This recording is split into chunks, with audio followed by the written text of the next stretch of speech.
Although it is essentially a renamed version of the likewise new Chinese Ford Mondeo, the new Ford Taurus has been launched for the Middle East.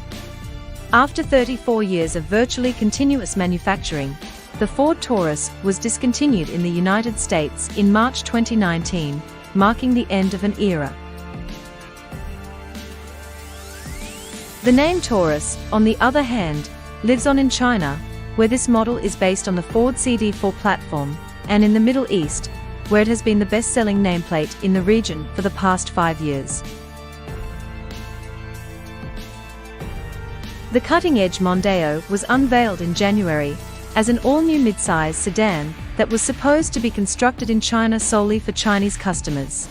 But it appears that the blue oval has changed his mind.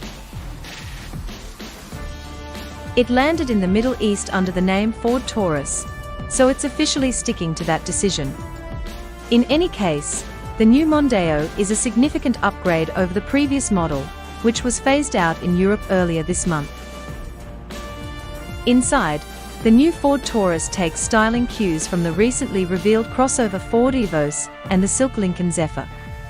It's longer and broader than the previous Mondeo, with a tech-heavy cabin that includes an 8-inch digital instrument cluster, a 13.2-inch infotainment screen with Apple CarPlay and Android Auto, and wireless charging.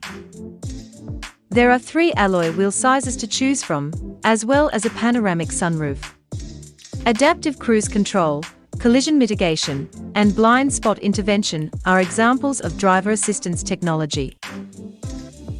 Under the hood, the new Taurus will be powered by the engine 2.0-litre EcoBoost engine with 8-speed automatic transmission, operated by a contemporary rotary gear shifter on the center console.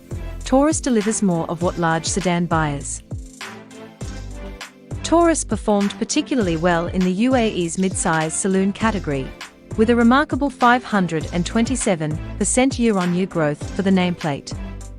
In Saudi Arabia, sales were up more than 73% across the kingdom, while Kuwait saw numbers up 125%. Meanwhile, Oman 63% and Bahrain 42%